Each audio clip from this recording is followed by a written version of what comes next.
সুস্বাগতম বন্ধুরা, আমি আরাত্রিকা ব্লগস উইথ আরাত্রিকা চ্যানেলে তোমাদের আরও একবার স্বাগত জানাই। আজ আবার আমার সেই প্রিয় শান্তির জায়গাটায় যেতে চলেছি। হ্যাঁ বন্ধুরা, আমার প্রিয় জায়গাটি হলো উত্তম আশ্রম ডুমুরদহ, যেখানে আমি দীক্ষিত হয়েছি আমার গুরুদেবের কাছে। আজ আরও একবার আমার মা ও আমার মামি শাশুড়ি আর আমার ননদকে নিয়ে আমরা আমার শ্বশুর শাশুড়ি সবাই মিলে চলেছি সেই দিকে। অনেক দিনের একটা মন খারাপের আজকে অবসান হতে চলেছে। তোমরা তো জানো আমি বেশ কিছু মাস আগে ওই আশ্রম থেকেই দীক্ষা নিয়েছি, আর সেখান থেকেই আমার খুব ইচ্ছে ছিল যে আমার বাপের বাড়ির মাকেও দীক্ষা দেওয়াবো, কিন্তু মায়ের শারীরিক অবস্থার খারাপের জন্য মা সেখানে যেতে পারেনি। আজ সেখানে যাওয়ার সুযোগ এসেছে। হ্যাঁ বন্ধুরা, মাকে নিয়ে চলেছি আজকে দীক্ষা দেওয়াতে আমার সেই প্রিয় আশ্রম ডুমুরদহ উত্তম আশ্রমে। স্বামী অভয়ানন্দ প্রভুজি আজ দীক্ষা দেবেন মাকে। আমার কাছে এটা একটা খুব বড় পাওয়া, জানো। ওই যে আমার মা, তোমাদের সাথে আলাপ করিয়ে দিই।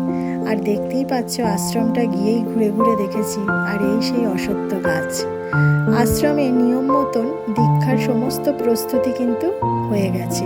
চারিদিকে সবাই বসেও পড়েছেন, আর খুব সুন্দর করে স্থানটি আগের মতনই সাজানো আছে।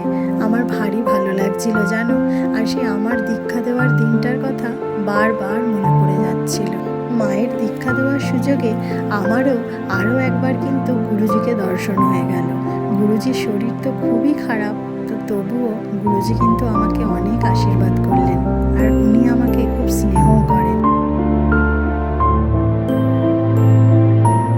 এখানে আগেকার মতনই আমি মায়েদের নাম টাম সব লিখিয়ে দিয়েছিলাম, আর যা যা ফর্মালিটিস সব কিছু করে নিয়েছিলাম। তো চটজলদি এবার গুরু দীক্ষা হয়ে যাবে।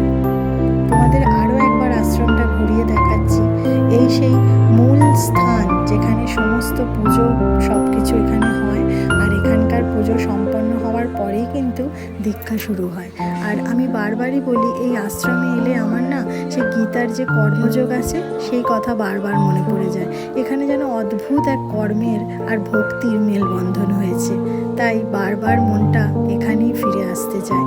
তবে জানো, এবারে গিয়ে দেখলাম মন্দিরটা অন্যরকম হয়ে গেছে, মানে আশ্রমের অনেক জায়গায় ডেকোরেশন চলছে। গতবার তো দেখেছিলে যে আমি দীক্ষা নিয়েছিলাম কর্তামশাইয়ের সাথে, তো তখন সেইবারে আমার মায়েরও নেওয়ার কথা ছিল, কিন্তু আমার মা আসতে পারেনি শারীরিক অসুস্থতার জন্য, যেহেতু মায়ের আর্থারাইটিসের প্রবলেম আছে পায়েতে, তো সেই জন্য মা আসতে পারেনি। কিন্তু এবারে মা এসেছে। এই হলো সেই উত্তম আশ্রম। তোমরা তো সবাই জানো, গতবারের ভিডিওটায় তোমরা অনেক অনেক অনেক ভালোবাসা জানিয়েছো।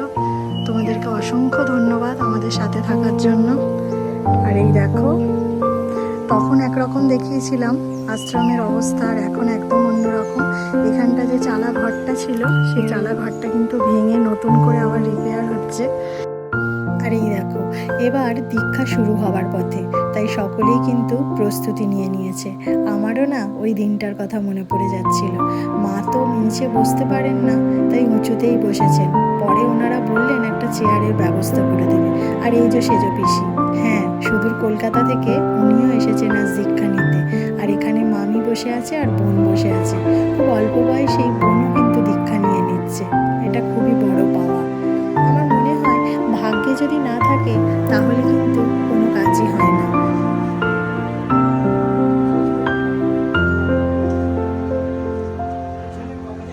মায়েদের যতক্ষণ গুরু দীক্ষা হয়েছিল আমরা বাইরেটাতেই অপেক্ষা করছিলাম। তারপর ওখানে ভোগ টোগ খেয়ে আমরা আবার বাড়ির পথে রওনা দিলাম। দেখতেই পাচ্ছ বাড়ি ফেরাটা কিন্তু একরাশ মন খারাপ নিয়ে, কারণ আশ্রম মানেই এক অদ্ভুত শান্তির জায়গা। যেহেতু সংসারী মানুষ, তাই সব কিছু ফেলে তো আর সেখানে থাকতে পারি না, বাড়ি তো ফিরতেই হবে।